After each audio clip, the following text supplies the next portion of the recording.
Hi, I'm Don Barris. You're about to see me on the Anthony Rogers Show. And I can honestly say I'm not wearing pants right now. No underwear, no pants. You are now listening to the best show in the universe, The Anthony Rogers Show. You probably wish that this was your show, but it's not. It's The Anthony Rogers Show.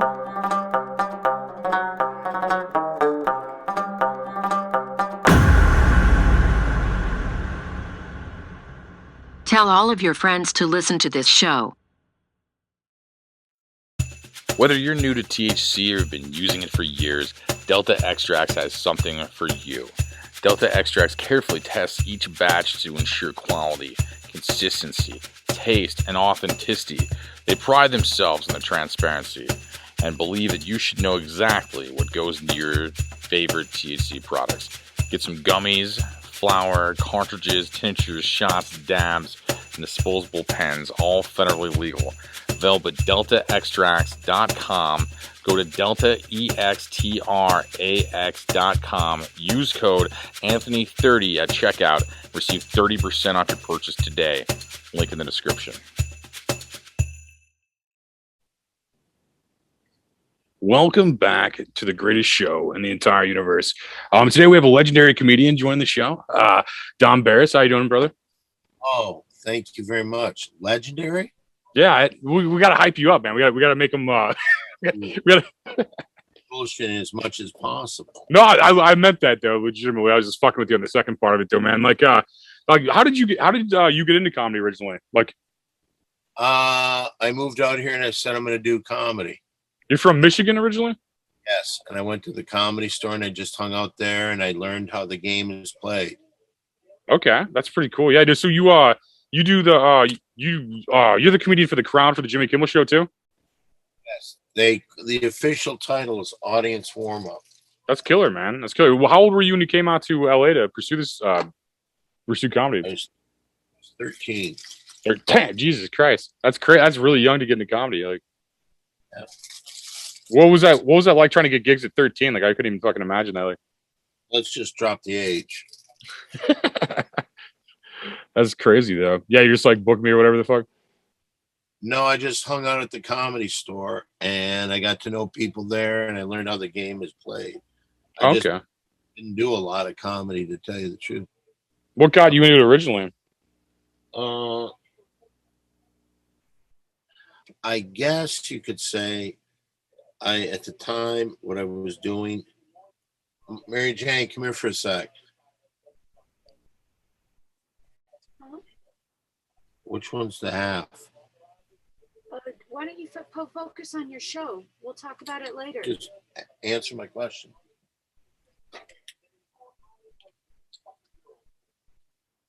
What was the question again? I noticed you're wearing 3D glasses. Yeah. What made you get into comedy originally? Like, was there a comedian or something that was like, you're like, holy fuck, I got to do this? Or like, how did it even become a option? I think more or less. I worked as a disc jockey. I had my own disc jockey, but I did weddings and frat parties and things like sorority parties. That makes sense. And what I did is I just always felt like, wow, I can make jokes. I can make people laugh. And the great thing about that is if they weren't laughing, I'd do a punch. I could just go right to the song. So I would do I was just, people were telling me that I was very funny and that I should give this a shot. So I moved out here and I did it. That's cool, man. I like the American dream like that, man. That's cool. Do you remember your first joke you wrote, like, and performed like live, or? Yes. What was it, if you don't mind? Like, I did a thing about that, and very first night I went to and did this at a club. I got into an acting class. This is called the ABC Television Improv Workshop television class. And it was supposed to be a big deal. And they said they had to audition you to get in, and they could say no. But I think the audition was really if your check cleared. Hmm. And some people in my class were stand-up comics, and they said that they were going to do a show, and would I like to be part of it? And they said this will motivate you to start getting something. So I had 2 weeks to do it, and I came up with a couple bits, and one of them was I said that I'm coming here. I used to be part of a comedy team, but we recently broke up. And the thing that I did is I did all I did was like, hey, so, I like did all the setup lines and then said nothing. Stupid, but that's original. I like that. It wasn't bad for the first time. I mean, but what they did is I think they fucked me because they knew what I was going to do. And right before I went on, they said, hey, can we put this guy on before you? And he did almost an identical joke as mine. I hate that shit. I realized they were fucking with me, but I just said, hey, you know what? The truth is that I've been rehearsing this bit. It's my first time ever on stage. I rehearsed this bit, and they did the same joke. So I'm going to do my joke again. Just go along with it. I'm not copying them. This is just what happened. And the audience loved me. The audience loved me because I was honest, and I was like, oh, it's my first time. The second time, I did it in the Comedy Store in front of two dudes, and I left my mic by where they were sitting, and the entire time they were talking about my cock. So you fell in love with comedy immediately, it sounds like. I had such a fucking open to it. That's crazy. This kind of a cheesy question, but like, what advice would you give like a 19-year-old or something like maybe listening to this that wants to get into comedy? What advice would you give them to be a professional comedian rather than I don't Mike or something? It's a cheesy question at all. My advice is this: when you make the move to go someplace because you can't do it in Des Moines, Iowa, and become good, you can start out there. You can do there might be little comedy clubs. But at one point, you have to say, I'm going to go to a big city that has a comedy scene. New York, Boston, LA, whatever you do. But you have to say, when you get in it, if you really want to try to do it, you have to say, I'm selling my soul. And you have to fucking eat shit. And you have to really try to do it. That's crazy. You think that's an LA thing, or you think that's like an everywhere thing? Like if I think it's an everywhere thing. No. So I hear a lot about that with LA and stuff. I hear just being like a crazy fucking thing, just a shitty kind of city for entertainment. Like as far as like how you're treated, not for its products. I think everywhere you're treated pretty shitty, to be honest with you. That could be. So, sometimes I don't know. As some guy said many years ago, there's more comedy and politics than there is. Wait a minute, there's more politics and comedy than there is comedy and politics. I mean, it's a stupid thing, but what it really means, you got to play a game no matter where you go, because whatever club you have to whose ass do I have to kiss to get into this club? What are the rules of this club that won't make me be thrown out? And the lucky thing, I just said, well, I'm going to learn how to do this, and I did it at the Comedy Store in Hollywood. Cool. Well, didn't Pauly Shore's family own that, right? Like back in the day? Is that who that was from? Pauly Shore's mom or something? Pauly Shore's mother owned it. Yes, I thought so. Okay, yeah, sorry, it's weird. That was a question just for me. But what? So where do you see? Like, how old are you now? I'm 23. 23. So you've been in comedy 10 years now, 13 to 23. Yeah. Well, you look great for 23. Okay. But no, so what do you? I was just saying you've been in comedy a long fucking time, though. I think honestly, like you've been like doing that. Like, have I seen you on the Jimmy Kimmel Show too? I think you've been in scenes before, right? I've been in a few things before. I believe I saw your face on there before. I knew you from comedy first, but I thought I saw you in Kimmel. And I did a movie that I created, and Jimmy. That's how I met Jimmy. He produced the movie, and he had us on a couple times for the movie. That's cool, man. Yeah, no, I thought I saw you on some like scene or something. I could be mistaken. I thought I saw you in some other shit like that on there too. Not for the promo, but like for like some like skit based thing. I couldn't remember right off, but that's why I want to know that. Couple of them. That's what I thought. Okay, yeah, no, I thought I used to watch that. I used to watch Kimmel quite a bit. Like I used to watch all those shows quite a bit. Now, but is it hard? Like is your audience mostly tourists? I guess like coming from other cities to see Jimmy Kimmel or the show or whatever, or is it like people from town or like what is your market? What is your audience there, man? Well, right now it's kind of hard to say because I think it's like a little bit more than half capacity. Well, yeah, it makes sense. And I think a lot of people, they're coming out of town I figured that, yeah. because they have professional audience seaters that go out and book the room. Cool. No, it seems like a good market to be in because, like, if somebody like laughs at your jokes, like, and they're from fucking wherever, they go back to their town, they tell people, they're like, oh yeah, so I mean, LA seems like a good market for that reason. It's like an international hub. Like, I mean, they could be going back to fucking Japan, and be like, yeah, this fucking Don guy was hilarious. You know, telling people in Japan. I mean, that's how big of an impact you can have just warming up on the audience there, man. Like that's a good market, really. I agree. That's good, man. So, like, what do you see your plans from? Like, what are some of your goals and like aspirations from here, man? Where do you see yourself going now? Well, to tell you the truth, I had some plans. I was working on a movie and I was doing some other stuff with that was about to launch, but we had some problems, and I'll decide at the end of the summer if we're going to do that anymore. And I have a show called The Ding Dong Show that I'm working on a little bit. I've got a guy that's he's putting some money up, but he's an idiot. So it's just like everybody's full of shit. Yeah, I know it seems a lot of people seem like that. I could tell. I could see what you're saying, especially in entertainment. Everybody like likes to like talk is cheap as fuck, right? Like, everybody can do everything until it comes down to doing work, right? Or give the money. Yes, you're absolutely. Yeah, this talk is cheap as fuck. But I hope you fucking killed on that shit. I didn't know what was your first movie. I didn't even see. I saw some shit on IMDb, but I didn't know like that. What movies were you in for people to look up, and myself too, actually later.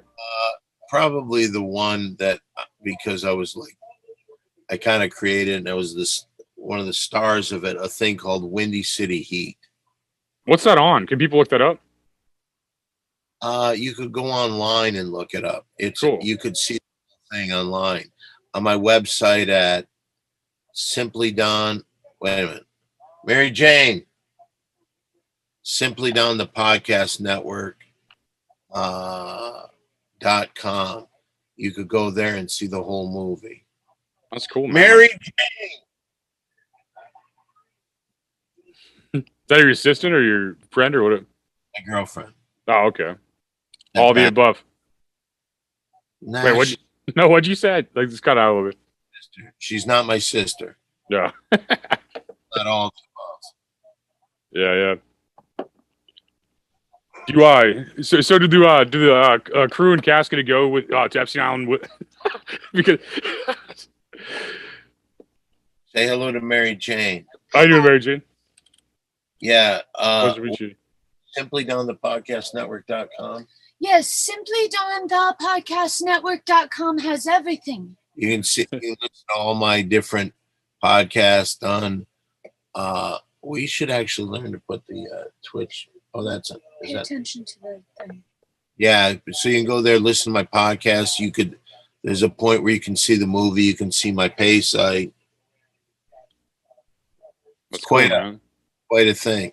Have you have plans for other movies? You said like what is the one you're working on that you're looking at this summer? Thing that is called The Ding Dong Show. I've been working on that for a while. Mary Jane's in that too. Cool, man. Like, do you have aspirations for like other films and like stuff like that, or like what do you just kind of is one of the things you're just dabbling in while you're doing other shit? You know, there's a way to make money on your own instead of having to do it through other people, and that's what I'm trying to learn how to do now.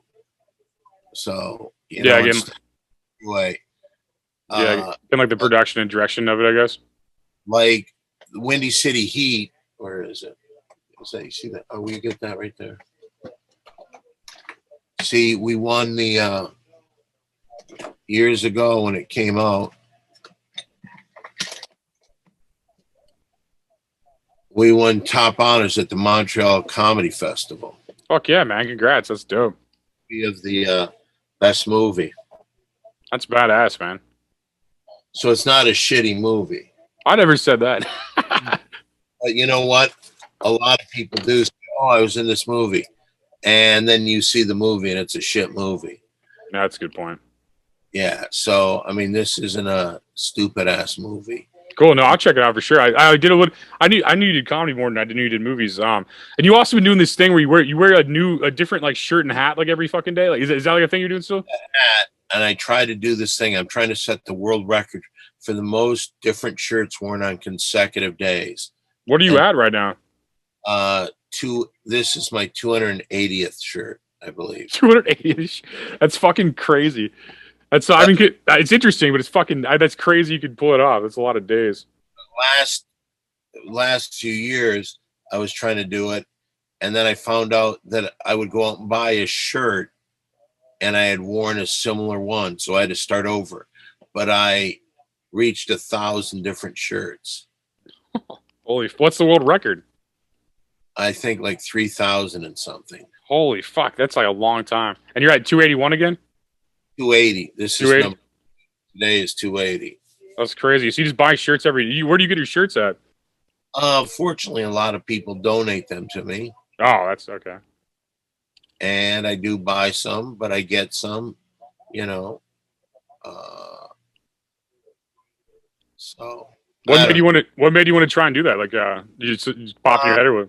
Because I think that, you know, I'm not that good of a writer to write. I'm better like just improvising comedy than I am writing jokes every day. And I know that, so I wanted to have a presence on Instagram. So like every day, people that would follow it. And, you know, so it was just a reason to be on the social media every day. That's honest. I mean, that's a good idea. I think it's interesting to say the fucking least. Otherwise, I wouldn't even asked about it. You know, like so. I mean, I definitely think it's an interesting kind of thing. Like it's excessive. It's fun. I mean, I just imagine how exhausting that'd be fucking be though. Like having like it's like I'll wear the same shirt fucking 3 days in a row. You know, I'm that kind of piece of shit. You know, it's like you have one every single day. But I had so many shirts, and people would always give me shirts, and I would get shirts, and I just thought, well, you know what? Let's do something bizarre. And I thought, you know what? Every day a different shirt. And sometimes people will like it to the point where like, oh, hey, you know, like I will probably do it again, but it's like, the Dodgers just won. Fuck you. Fuck no. If they're playing St. Louis right now, it's my town. They are. They just beat St. Louis. Thanks for telling me that right now in the middle of it. Home on the bottom of the ninth, walk-off home run. Thanks for ruining my night, bro. Fucking tough. I could have read that in the morning, you know. Dodgers won 106 games, and they almost didn't make the playoffs. Yeah, I wish they didn't. You know. Well, now you should look at them right now. All the Cardinals seem sad. I'm not joking. No, I believe you. I'm almost one of them. Like that fucking pisses me off. I fucking hate that. I knew they're playing tonight. I didn't watch that, but fuck, man. The only thing bad is if you would have recorded it and I told you here, and then you know how it's gonna end. You just ruined the fucking game for me. Yeah, that'd be hilarious. That's funny. So that's game. If people are listening and watching, that's game one, I guess, right? That's crazy. It's actually the wild card game. Yeah, but it's the first game, though, right? It's the only game of the wild card. Oh, you're right. Okay, yeah, I'm stupid right now. Whoever does this, now they go to the next round. Yeah. Kind of crazy. But the team that almost fucked up, San Francisco, was up 2 days with 2 days left. They lost the Dodgers once, and now they're one up with one. If they would have won that, if the San Francisco would have lost, they would have on Monday had to play them, the Dodgers, to see who was the champion of the West and who was the wild card. And then the wild card, so if they would have lost to the Dodgers then, San Francisco would have had to have played today. And they were 2 games up. This episode is brought to you by the Freeze Pipe. Freeze Pipe is basically a small American-owned company, online smoke shop that makes a unique line of freezable bongs, bubblers, glass pipes, and more. These thick glass pieces all feature various combinations of glycerin coils, which work to cool the smoke down by over 300 degrees. Freeze pipes have ice cold, extremely smooth hits, freezes quickly and stays frozen. A removable honeycomb-style bowl for easy action and packing. No spilling, nasty mess, or high upkeep associated with larger water bongs. Also, make sure to use promo code ROGERS for a discount. That's crazy, man. Like, how many World Series do the Dodgers have? Like 1 or 2 or something? Like, What do you mean? Well, they won last year. yeah, but they only have like, I think the Cardinals have like 11 though. You know, like. Yeah, well, they probably do, but that's. A little more. Would that make them a better team, you think, or was that like? I think the Dodgers were a better team. They were like 16 games better than St. Louis. Well, maybe we set up killing each other over fucking over fucking team. I fucking hate the Cardinals' loss. It sucks, man. Like it fucking sucks. I love it. That's like. You know what? I was a baseball fan, a big baseball fan, but my team, the teams that I love are the Detroit Tigers, and then I think if I had a second team, it would be the LA Dodgers.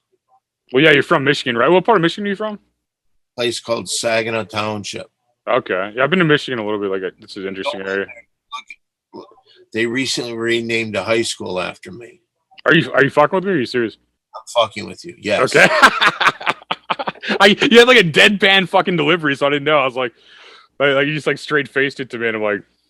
Well, let me tell you, my friend, that's comedy right there. Right, Mary Jane? Yes. Hey. You guys are wild, man. Like, well, do you want to throw out any links or anything before we get on here? Do you have anything people...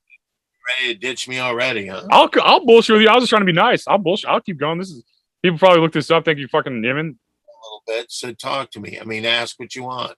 Yeah, no, I have been. Yeah, for sure. So, I looked at this. A long time ago, a very big name comic said to me, he told me, you know, there's no book you can read on how to do stand-up comedy. You have to learn on your own and talk to people that have done it and ask questions. So, and he gave me a lot of information, and he said, and that's your job now. Now, if people want to know stuff, you have to help them by telling them answers. So, yeah. No, I know a lot of people that do comedy in your circle. Like, I think one of my buddies books there. Like, Scholar Stone. I think he's from Missouri. He books there. I think like, he's in like a bunch of fucking shit too. I don't know. I don't watch TV that much, but he's in a bunch of TV shows and shit. Well, you're at a good place, so that's probably the premier venue in the world. Probably, I'd say. I'd say that's probably like where people aspire to play around the world. I think, you know, like the Comedy Store in like LA or Hollywood or LA or whatever. I would say the Comedy Store is probably the most famous comedy club in America. I'd say so too. And they just did a big Showtime special, a 5-part Showtime special on it. I think it's if you have Showtime. Yeah, that's why I said Showtime special. Yeah. And if you have you know, if your cable company, I know it's still up right now. I could go watch it right now, but they had five different shows, and it talks about the history of the Comedy Store, and it shows you all the people that have made their way there. That's cool as fuck. I felt very honored because I was in 3 of the 5 shows, and they do a little on me. No, that's badass. No, you're a legend at this point now. You do it long enough, people start calling you a legend, you know? Like, I mean, it's fucking comes to the chair. You worked your ass off, man. I mean, that's what happens. I mean, you know, it's just what ass off, but I'm not where I want to be. Yeah. Well, I think we all want to be bigger. You know, I think there's all like, where do you want to be? You know, like I've been friends with like Jimmy Kimmel for many, many years, like over 20 years. So I watched him to where he got. And I do the show every day. And, you know, it's wonderful to see your friend do it. But it's like, man, I wish I was rubbing elbows with, like tonight on Tonight's Show, they had Daniel Craig. And, he did a very good interview with them, and I like, oh God, I'd love to be in that position. But I think you could. I think you could just do like a podcast. I mean, that's how I'm talking to you. Is just do a podcast, like you fucking annoy people like I annoyed you, fucking. To be, I mean, it's the same fucking thing. I mean, you probably could, man. You've been watching long enough. the thing is, I think people. One of the reasons I did your podcast is because I know how hard it is to get somebody. And if somebody asks me and they seem like they really want to talk to me, I'll do it. Because what am I going to spend? Less than an hour with you? I would just be hanging out with Mary Jane. And I go to the Comedy Store and I'll do my midnight spot. But, you know, I did Kimmel today, and it's kind of like my wind down. There's a girl that's opening a bunch of clubs out here in Los Angeles, and she's got money, and I think she wants to get more and more. So for over a year, I've run her online open mic show. And, you know, it's like, it amazes me because people come in there and hardly any, once in a while people will ask questions and I'll answer anybody, but it's like, fuck, here's somebody who's done it and nobody comes in and asks questions. I will answer anybody. It's like, I really feel you have to give back. Like the other night at the Comedy Store, you know, I'm there every day. And so I went out and bought good pizza, not like Domino's. I spent almost $400 just for the people that work there, just to be a good guy. But I mean, I think you have to do that kind of stuff. Because I remember when I was starting out and I was working as a doorman at the Comedy Store, somebody would buy pizza and I was like, oh, fuck, this is great. No, it makes sense. Circle of Life for sure. David Lucas is a door guy there now, right? David Lucas, yes. That guy's fucking hilarious, man. What do you think of him? I don't watch his comedy. I don't watch many people's comedy. No, it makes sense. I don't really either. I saw him on the Kill Tony podcast, and like he's roasting people and he's funny. Did he moved to Austin, I think. Yeah, I think he's going back and forth between Austin and LA. I found last I talked to him. I hadn't talked to him in a couple weeks probably. I haven't seen him at all at the Comedy Store. Well, I guess he is in Austin. Then that makes more. Yeah, he's been on that Kill Tony podcast. Like hell is like he kind of blew up off that, and like I like roast comedy too. Like I like the insult thing, man. I think that's kind of funny. Like this generation's a little too pussy for that. Like they just like want to fucking apologize. Every joke's like an apology now or something, like, you know. I also look at, between you and I, doing the roast, it's pretty. You can rip on anybody. You can find fault in anybody. Yeah, it's great. Complete opposite. I will not say anything negative about anybody. Really? Oh yeah, and I close out the show every night at the Comedy Store, and I'll do 90 minutes. And instead of being, that's fucking crazy. Yeah, well, I've done it for years. Yeah, I could do like half-hour sets and shit tops. Like and after a half hour, I probably get boring as fuck. I couldn't imagine. Like, how do you go 90? Fuck, I mean, just says how do you write that long? That's a lot. You said a lot of jokes, I guess, or what? No, it's mainly just I play off the audience. Because it's like when I'm doing an audience warm-up, I'm playing the crowd. Like, what's going on there? I find interesting characters and I play off them. I see that. I just try not to fucking rip on anybody because, you know, it's too easy. Well, plus you can't anymore. In your situation, you like being on TV and shit, you probably get fired for that, honestly. I mean, you probably can't be even mean in comedy anymore as far as you are, you know? Well, I was told that, yes. I feel like that. Yeah, no, I feel like the TV version of like comedy and stuff. Like, yeah, no, I like doing bars and shit. I like fucking with people in bars because like you have to make them pay attention to you. Like, I love that shit. Because like I feel like clubs, like everyone's just staring at you. I could literally say anything and people would laugh. You know what I mean? Just because I'm on stage, you know. But I feel like if a bar, you like make all these fuckers pay attention to you. I love that shit. It's like hard mode, you know. Well, that's why I go up late night because I think it's a great. It's really hard to be the last comic in a show because they've seen everybody. And well, yeah, your lineups are crazy too. I saw some of the sets you're on. You post them on Instagram, and like I could recognize every single fucking name on that list. They'll say sometimes it's crazy. We have like 12 fucking famous comedians, like, and you're like closing for. That's crazy. Yep. Well, that's the way it is. Yeah, That's hey, what, all the time, man. But yeah, that's like, what it's been. no, it's crazy. Congrats for like doing that. There's a lot of people I think like kind of just daydreaming about stuff like that. I think I have kind of a different approach to comedy, but I think like I enjoyed like other people's ideas. You know, like I couldn't live in LA. I feel like, you know, it's not nothing against your city or anything, but I just couldn't live there. I feel like I like Missouri. I like people not knowing shit about where I'm at. You know, I like being in the woods. You know, it's like Well, you know what? The only thing is, and you got to, at one point, you have to be able to go to these big cities because that's where the business side of it is. You know, but then there's some people, hey, I just want to be a road comic. I just want to work at a club, and that's fine. I mean, it's whatever level you want to be. But if you want to go to another level, you have to be around where there's a lot of industry and people. well, yeah, I can still travel those places and stuff. I feel like, but so I mean, I have like an RV bus. I have a bunch of fucking shit. I mean, I can travel wherever, but I just feel like living wise, if I'm like just my downtime, you know, not the fucking work times, I'll go. I've toured up and down the West Coast. I haven't done any of the like I said, I do bar. I like the bar thing. I don't know why. I like booking a bar, I like flooding it with people, with bands, all that shit, and just fucking like doing comedy mixed in with. That's like my thing more so.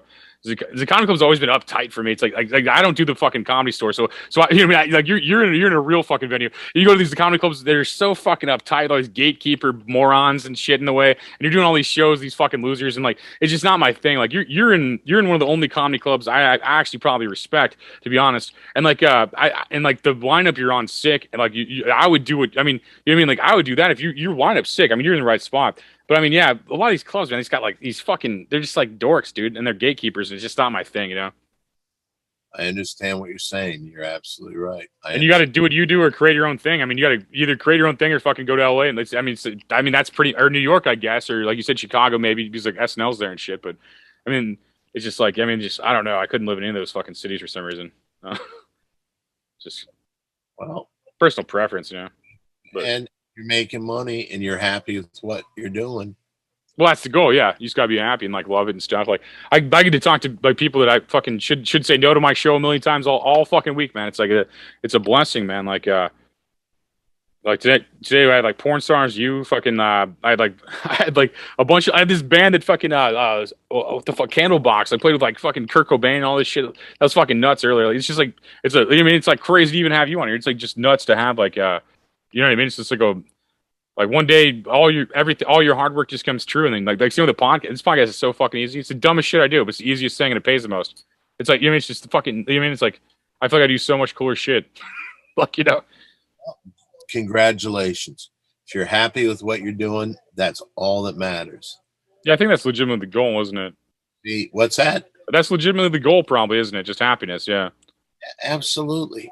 See, my stupid thing is I want to be gigantic, and I haven't reached that point, and I'm close enough, and I see people. I went on the road. Do you know who Dice Clay is? Yeah, yeah. I was his opening act when he was still playing like arenas. Wow. So I've seen people really successful, and that's what I'd like to be able to do. So, well, I think you're in that circle, man. You just got to figure out I mean, is it a comedy special going to do it for you, or like, what do you think the goal is like? Well, as I said, I put a lot of time into a lot of my shit. And one thing that I put a lot of time into, I don't want to do it anymore. And so I'm going to decide at the end of the summer if I'm going to do it anymore. And if I do, we'll figure out how to do that. But I was about to make some good money on that. And so I'm trying to do this ding dong show thing. I might take that on the road. But you never know. Who knows what the next thing is? If people but I have to stay in town. I guess I could leave on the weekends, and maybe that's what I'll start doing, going to other towns on the weekends, because I have to work on Kimmel from Monday through Thursday. That pays too much money to not do it. Oh, it makes sense. I mean, you got a good gig. I mean, it's funny because like there's a time in your life like you probably would have wished for that, you know, and then now you have what you want, and you're like, oh, now I need the next thing, you know. It's like I feel like that's how life works, you know. Like you know. Exactly right. It's like it's just a stepping stone to stepping stone and stuff. Like,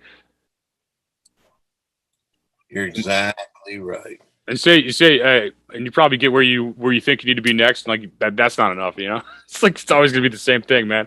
I think I think probably like you need to look inside, man. I think like you got a lot of fucking probably good stories, good fucking things that happen. Like count the blessings, really, because like you probably have like 15 fucking amazing things. That, like some kid in fucking like Wisconsin's like, man, I wish I had one of those going on, you know. Yeah. I mean, I can't say that I'm happy, but anybody that sees, oh, you play every night at the biggest comedy club in the world. Every night you work for 19 years. You've worked on a show every day.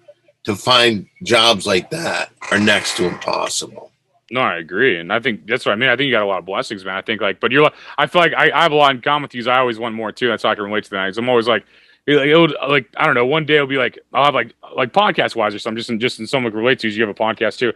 But like you have like I'll have like Jordan Belfort on like the actual Wolf of Wall Street. Or something. I'll be like, holy fuck, or I'll have Sublime on the next week. I'm like, holy shit, and then like that goes away, and you're just like, man, I need fucking to do more shit. I can totally relate to what you're saying, man. So you like your milestones, you just fucking run by, and you're like, man, I need to figure out what the next move is, you know. And you're in a circle where everyone around you's probably killing it. Like, I mean, you're in that spot where everybody's at, you know. I think that, and you're just watching everybody around it, and like you're probably just being like, nah, I can see why you'd think that. That makes a lot of sense. Like, but I mean, I think you got a lot of blessings. I think if you want to go bigger, I mean, I think you could, man. I mean, I think a comedy special will do that probably for you. Count my blessings, and I do know that I'm very, but I'm just saying, I'd like to be doing more. No, I think that's honest that you can even admit that. I think most people probably feel that way that are in any kind of like art or something. But I think that like most people are too much of a pussy to admit it, honestly. I mean, I created a movie that I did that won awards. I make enough money to pay my bills, and that's pretty good. But I don't own a home. I want to own a home. There's a lot of shit that you want to do, and owning a home in LA isn't like owning a home in Missouri. It's fucking impossible in LA, probably. Well, you could get probably $100,000 home, and that's not bad in Michigan, Missouri, places like that. $100,000 does nothing. It's crazy. It's just crazy. Yeah, it is weird. Like that's got to be kind of, yeah, I can see how that'd be.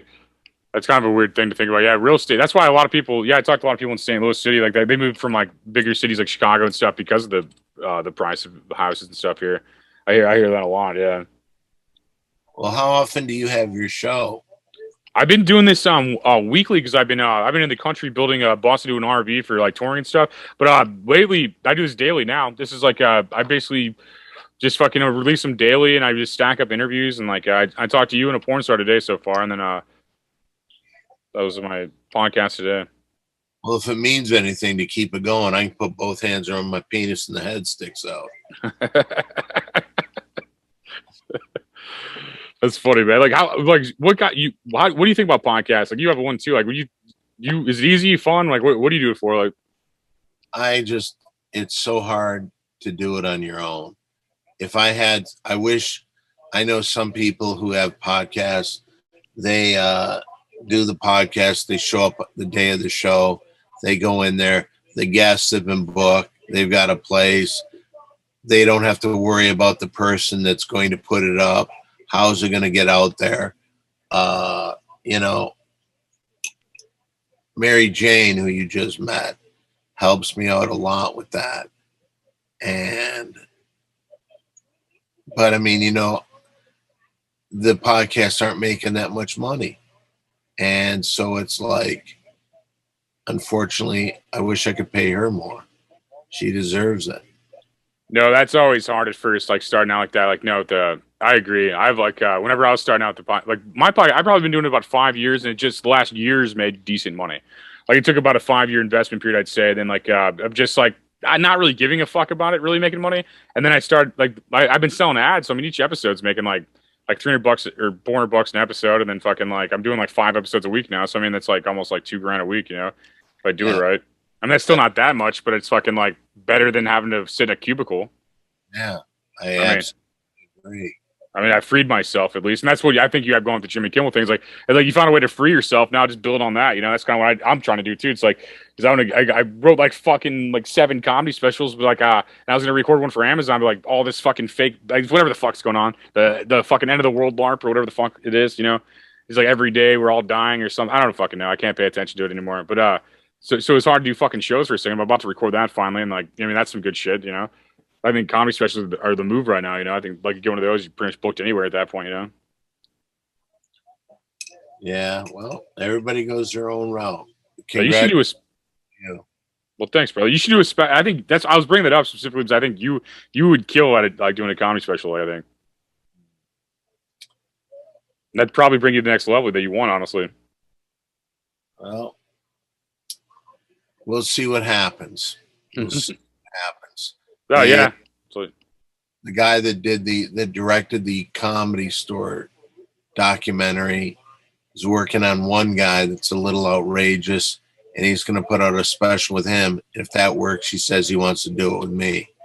So that's dope. How do you do 90 minutes though? That's the most legitimately impressive thing you told me so far. How the fuck? Like you told me to do a lot of crowd work and shit, but that's so fucking long. That's crazy. I do numerous things. No, you're wild. That 90-minute sets are fucking crazy to me. I couldn't even like. I can maybe bullshit an hour if there's like enough money. If like I was like motivated, I could maybe bullshit an hour. But like 30 minutes is like even hard, kind of. But I could do that. You know, I feel like do it on 4 bits too. Do what?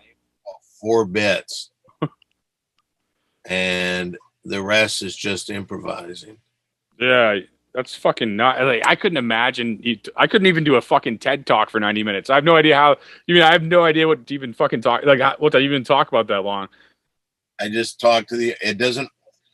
I learned one thing about comedy. It doesn't always have to be funny, as long as you're interesting. That's yeah. Funny, be interesting. Who's your favorite comic?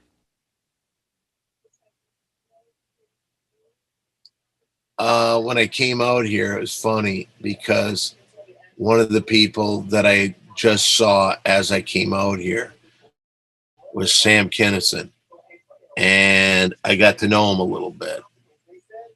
He was a really good comic. He was a really fun comic. Yeah, that would have been crazy seeing him in his primes. Like I saw him like years later because I'm like younger, so I saw him like YouTube or something. I don't know, some younger, but He's one of the best that you could see live. I bet he was killer, man. Like that's gotta be crazy. I was one of those guys like sobered up